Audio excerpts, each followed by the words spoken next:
Hello, friends, and welcome back to Stories About Entitled People. It's a really bad idea to humiliate our OP from the first story. He literally destroyed his abuser. But before we begin, don't forget to subscribe to our channel if you're new here and turn on notifications so you don't miss a new video every single day. Here we go. Pour drink over me? I'll expose you for what you are. Back when I was 16 or 17, one of my best friends got into a relationship with a girl. Let's call her Sarah. Sarah was quite an aggressive and controlling person, and our personalities clashed. One time, we were getting food and chilling out at a Subway when I was flirting with one of her friends, and she didn't take this kindly for some reason. She decided out of nowhere to tip her drink over me and start hitting me. I just walked off, vowing to get my revenge. A few months later, we're all hanging out together, where I hear that Sarah's been buying lots of new things, laptops and phones and the like. Now, she doesn't have a job, so I asked my friend about it, and he says he's not sure either. And also, they've been distant recently, and she's been often leaving him at night with pathetic excuses. So I put two and two together and searched an escort site for my local area, and unbelievably, there she was, half-naked face pictures and all. I took a screenshot of it all and saved it, then confronted her on Facebook. She denied it all, and the next second, her escort page was taken down.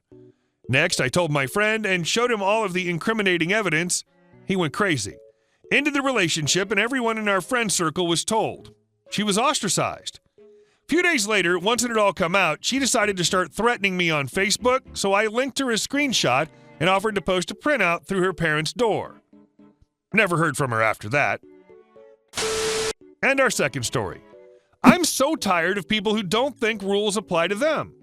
Yesterday, I arrived at the mall to find it packed. I'd forgotten it was a holiday weekend, and the sales seemed to bring out everyone in LA. The garage was full, and there were no parking spots on the first few levels. Finally, I got to the top level and saw one spot open next to a large SUV parked in the middle of two compact spots. Selfish SOB. I told my wife I wanted to leave a note. She had no paper in the car, so I scrambled through the glove compartment to find a napkin to write on. I found an old envelope from a parking ticket she'd gotten for an expired meter a few weeks earlier. Perfect. Beyond perfect. I wrote, "This is what you should get for parking like that. Next time, consider that there are other people in the world," and I put it under his windshield wiper. Sure, it was cathartic, but I'm also hoping the temporary panic he got from seeing the ticket stays with him long enough to teach him to be a decent human being. And our next story. Okay, I'll do what you say. So this happened in 2017, almost a year after I started a new job. To give some background, where I had previously worked, I was mostly responsible for managing the costs of projects within a construction program, which, long story short, was refurbishing a major bank's branch buildings. I had worked on this program for almost 10 years, so when a competitor won the new program contract, I was headhunted by them for my expertise with that particular client. The pay increase was significant, and as part of the job offer, I was told that due to the local office not being more than an hour commute away, that I would have the option to work from home when I was not required for meetings, etc. So this move happened in July 2017, and the first 6 months were uneventful. Carried on doing the role I'd been doing for almost a decade. Come January 2018, I was given a promotion so that I was now not only responsible for individual projects, but for managing the whole program with a team of 5 people. Let's just say that this team of 5 were undertrained by the previous management. This team was also based out of different locations to ensure national coverage, meaning that the majority of my interactions with my team were over Skype or phone, and if I wanted to spend face-to-face time with them, I had to travel somewhere between 2 to 3 hours one way.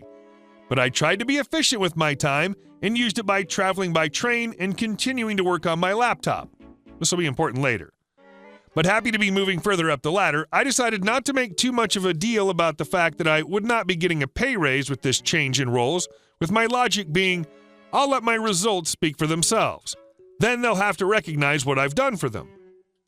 Over the next couple of months, doing 70 to 80-hour weeks, my contract stated I was required to complete 40, but I didn't mind the extra time, as I again wanted to show them they'd made the right choice giving me the promotion. And with plenty of time spent training up the team further, we were finally getting somewhere, and after a particular successful presentation to the client, for which I was actually given a performance bonus for, everything started to go downhill. The meeting I mentioned took place on a Friday, and the following week my manager, let's call her Allison, was due to be on holiday for a week. While she was off, she asked that if her boss contacted me, could I drop everything and assist with his request? I said I would and went home for the weekend. The following week, I never heard from her boss. Cue Monday morning of the following week, I was working from home that day and booted up my laptop and almost instantly got a Skype message from Allison requesting that I have a meeting with her at her office approximately 2 hours away from where I live. The next day, I thought nothing of it as I spent at least 1 week at that office with a member of my team, as mentioned above. When I got to the office the next day, I was expecting the meeting to be a quick catch-up of anything that happened while she was on holiday. She wasn't a very involved manager, so the fact she didn't need to know on her first day back didn't surprise me. However, what preceded was an absolute crap show. She started screaming at me for not doing anything while she was on holiday, and that I'd purposely been negligent by not doing as she had asked by not helping her boss. I explained that he'd never been in touch with me, so I had thought that required work was delayed. Again, not uncommon. She again said that I was negligent and should have contacted him if I hadn't heard anything. When I explained I was extremely busy with an unexpected issue that'd come up, she told me that I should have done what she asked me to do and left it to one of my team to handle. To avoid any further arguing, I said it would not happen again. However, internally, this was the beginning of my plan. Over the next few months, I continued my working hours. However, I would always prioritize her requested, some so mundane she could have just done them herself in 15 minutes, and if issues came up while I was working on these, told my team that unfortunately they'd have to redirect the issue to my boss so she could prioritize my workload. She didn't like this, as I should have done this myself. So to take revenge on me, she decided that my usual work pattern of 3 days a week working from home, where I would generally work at least 14 hours, and 2 days working from offices based 2 or 3 hours away, I'd leave at 6 a.m. and generally would not be home until 8 p.m., was no longer agreeable. The conversation went like this. A. You need to work in the office every day. The current agreement no longer works as it's causing delays in communication. It wasn't. Me. But my local office is more than an hour away. A. Well, we'll have to relocate you to a closer office. Me. There isn't a closer office. That's my local office, and because of traffic, it can sometimes take me 2 hours to travel one way. This had sometimes happened when there was a train strike or road closure. A. Well, you have to work in your local office then. Me. If you want me to work in the office, I won't be doing any overtime. The only reason I'm happy working the hours I am is because I'm at home. A. I don't care. I want you working in the office. Me. Okay, no problem. Fast forward another 2 months and I'm doing exactly what was agreed, working my hours. When traveling, I do not open my laptop as this was outside office hours. I don't look at emails received after I leave for the day, and for me, I'm enjoying having my evenings back. Allison did not enjoy this as it meant late requests were completely ignored and usually ended up being late.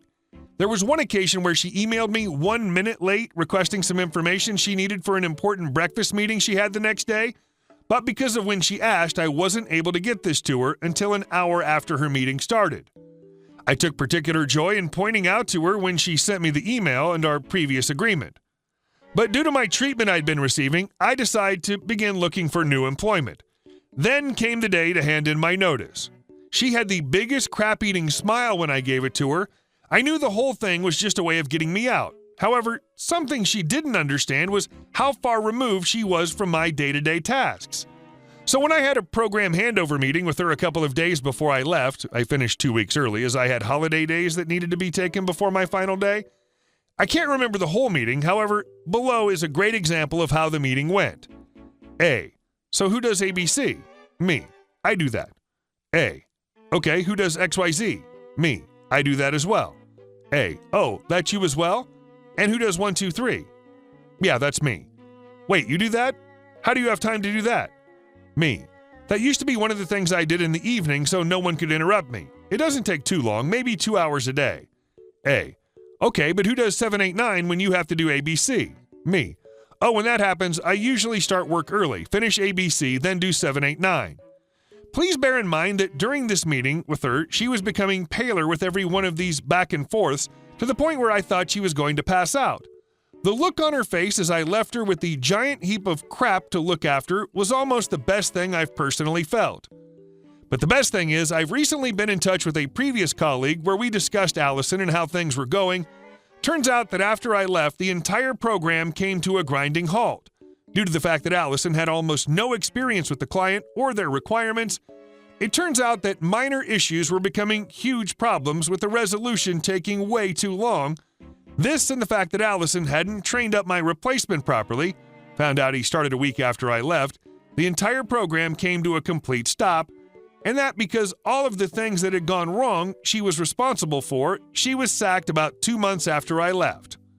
Still brings a smile to my face. Hey guys, thank you all for watching the video. I'll see you in the next one.